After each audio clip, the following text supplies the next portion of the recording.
അറബിക്കടലിൽ ചരക്കുകപ്പൽ മുങ്ങിയ സംഭവത്തിൽ മെഡിറ്ററേനിയൻ ഷിപ്പിംഗ് കമ്പനി കെട്ടിവച്ച തുക സ്ഥിര നിക്ഷേപം നടത്താൻ ഹൈക്കോടതിയുടെ നിർദ്ദേശം. 5.97 കോടി രൂപ ഒരു വർഷത്തേക്ക് ദേശസാൽകൃത ബാങ്കിൽ നിക്ഷേപിക്കാനാണ് ഇടക്കാല ഉത്തരവ്. അതേസമയം ചെലാനം തീരത്ത് ഒരു വീപ്പ അടിഞ്ഞു. മാലാഖപ്പടിയിലാണ് വീപ്പ അടിഞ്ഞത്. രേഷ്മ ബാബു വിവരങ്ങളുമായി ചേരുന്നുണ്ട്. രേഷ്മ, ഏറ്റവും പ്രധാനം ഹൈക്കോടതി നൽകിയിരിക്കുന്നത് നിർദ്ദേശം എന്താണെന്നുള്ളതാണ്. മറ്റൊന്ന് വീപ്പ അടിഞ്ഞതുമായി ബന്ധപ്പെട്ടുള്ള വിവരങ്ങളും. ആദ്യം തന്നെ ഈ വീപ്പ അടിഞ്ഞ സംഭവത്തിലേക്ക് തന്നെ നമുക്ക് പോകാം. ചെല്ലാനം മാലാഖപ്പടിയിലാണ് ഇന്ന് രാവിലെ 6:30 സംശയകരമായിട്ടുള്ള രീതിയിൽ ഒരു വീപ്പ അടിഞ്ഞത്.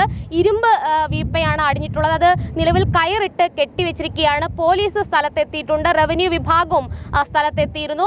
ദുരന്ത നിവാരണ അതോറിറ്റി പ്രവർത്തകരെത്താൻ വേണ്ടിയിട്ട്, അതിൻ്റെ ഉദ്യോഗസ്ഥരെത്താൻ വേണ്ടിയിട്ട് കാത്തു നിൽക്കുകയാണ്. കാലി വീപ്പയാണ് എന്നുള്ളൊരു നിഗമനത്തിലാണ് നിലവിൽ സംഘമുള്ളത്. പക്ഷേ ഒരു സംശയം നിഴലിക്കുന്നുണ്ട്. പ്രത്യേകിച്ച് ഈ വാൻഹായ് അപകടവുമായി ബന്ധപ്പെട്ട് വീപ്പകളും കണ്ടെയ്നറുകളും ഈ എറണാകുളം, ആലപ്പുഴ, അതോടൊപ്പം തന്നെ കൊല്ലം, തൃശ്ശൂർ ഉൾപ്പെടെയുള്ള തീരപ്രദേശങ്ങളിൽ അടിയാൻ സാധ്യതയുണ്ട് എന്നുള്ള ദുരന്ത നിവാരണ അതോറിറ്റിയുടെ മുന്നറിയിപ്പ് നിലനിൽക്കുന്നുണ്ട്. ഈ ഒരു സാഹചര്യത്തിൽ തന്നെയാണ് എറണാകുളത്ത് ചെല്ലാനം തീരമേഖലയിൽ മാലാഖപ്പടിയിൽ ഒരു കാലി വീപ്പ അടിഞ്ഞിട്ടുള്ളത്. എന്തായാലും സംശയം ദൂരീകരിക്കുന്നതിന്റെ ഭാഗമായിട്ട് ദുരന്ത നിവാരണ അതോറിറ്റി ഉദ്യോഗസ്ഥർ ഇവിടെ എത്തേണ്ടതുണ്ട്. നമുക്ക് ഇവിടെ ഈ ഒരു വീപ്പ കണ്ട ഒരു ചേട്ടൻ ഇവിടെ ഉണ്ട്. ചേട്ടാ, എപ്പോഴായിരുന്നു ഈ സംഭവം? രാവിലെ 6:30 ഈ വീപ്പ കണ്ടെത്തുന്നത്. സ്വാഭാവികമായിട്ടും കഴിഞ്ഞ 2 ദിവസമായി വടക്ക് നിന്ന് തെക്കോട്ടാണ് കടൽ നന്നായിട്ട് വലിഞ്ഞുകൊണ്ടിരിക്കുന്നത്. രൂക്ഷമായ കടൽക്ഷോഭത്തിൻ്റെയും ഫലമായിട്ടാണ് ഈ വീപ്പ ഇവിടെ വന്ന് അടിഞ്ഞേക്കുന്നത്. സാധാരണ ഇങ്ങനൊരു വീപ്പൊന്നും അടിയാറില്ല. ഏതെങ്കിലും ചെറിയ പാഴ്വസ്തുക്കളോ അല്ലെങ്കിൽ ഏതെങ്കിലും ചെറിയ പാത്രങ്ങളൊക്കെ ഒന്ന് അടിയുന്നത്. പക്ഷേ ഇത്രയും വലിയൊരു വീപ്പ വന്നടിയുകയും ഇത് കൃത്യമായി ടെട്രോപോഡിൻ്റെ ഉള്ളിലേക്ക് തള്ളിക്കയറുകയും ചെയ്തേക്കുന്നത് നല്ല ശക്തമായ കടൽക്ഷോഭത്തിൽ നിന്നാണ്. ഇത് ഏതെങ്കിലും ഒന്നെങ്കിലും വലിയ ബോട്ടുകളോ കപ്പലുകളോ ഉപയോഗിക്കുന്ന ഒരു സാധനങ്ങൾ തന്നെയാണ്. ഇതിൻ്റെ അകത്തുണ്ടായിരിക്കുന്ന എന്താണ്, അതിനകത്തുള്ള അപകടകരം എന്തെങ്കിലും ഉണ്ടോ എന്നുള്ളത് വ്യക്തമായി ആൾക്കാർക്ക് അറിയില്ല. അത് വ്യക്തത വരുത്തിക്കൊണ്ട് നമുക്കിതിനെ ഒന്ന് ക്ലിയർ ചെയ്യേണ്ടതുണ്ട്.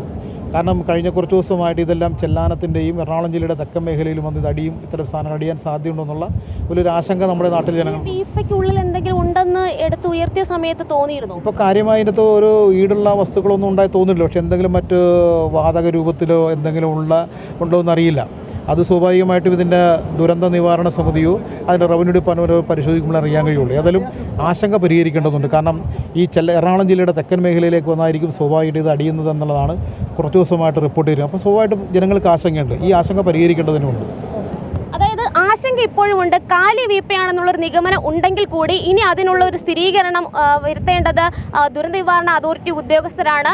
അവർ എത്താൻ വേണ്ടിയിട്ട് ഇവിടെ കാത്തു നിൽക്കുകയാണ്, പോലീസ് ഉൾപ്പെടെയുള്ള സംഘം. എന്തായാലും ഈ ചെല്ലാനം മാലാഖപ്പടിയിലാണ് ഇപ്പോൾ വീപ്പ അടിഞ്ഞിട്ടുള്ളത്. എറണാകുളം അതുകൂടാതെ തന്നെ ആലപ്പുഴ ഉൾപ്പെടെയുള്ള തീരമേഖലയിൽ 18-ാം തീയതി വരെ ഇത്തരത്തിൽ കണ്ടെയ്നറുകളോ വീപ്പയോ ഒക്കെ തന്നെ അടിയാൻ സാധ്യതയുണ്ടെന്നും സംശയകരമായിട്ടുള്ള ഏതെങ്കിലും വസ്തുക്കൾ കണ്ടെത്തി കഴിഞ്ഞാൽ അത് പോലീസിനെയും റവന്യൂ വിഭാഗത്തെയും ഒക്കെ തന്നെ അറിയിക്കണമെന്നുള്ളതാണ് നിലവിലെ മുന്നറിയിപ്പ്. അതിനിടയിൽ തന്നെയാണ് വീണ ഹൈക്കോടതിയിൽ നിന്ന് ആ സുപ്രധാന വാർത്ത കൂടി എത്തുന്നത്. വാൻഹായ് MSC എൽസ 3 അപകടവുമായി ബന്ധപ്പെട്ട് നേരത്തെ ഈ ചില ആളുകൾ, അതായത് കണ്ടെയ്നറുകളുടെ ഉടമകൾ ഹൈക്കോടതിയിൽ ഹർജികൾ നൽകിയിരുന്നു. ആ ഹർജിയിലാണ് ഹൈക്കോടതിയുടെ ഭാഗത്തു നിന്നും ഒരു ഇടക്കാല ഉത്തരവ് ഉണ്ടായിരിക്കുന്നത്. ഇടക്കാല ഉത്തരവ് എന്ന് പറയുന്നത് 5.97 കോടി രൂപ നിലവിൽ കെട്ടിവെച്ചു എന്നുള്ളതാണ് മെഡിറ്ററേനിയൻ ഷിപ്പിംഗ് കമ്പനി ഹൈക്കോടതിയെ അറിയിച്ചിട്ടുള്ളത്.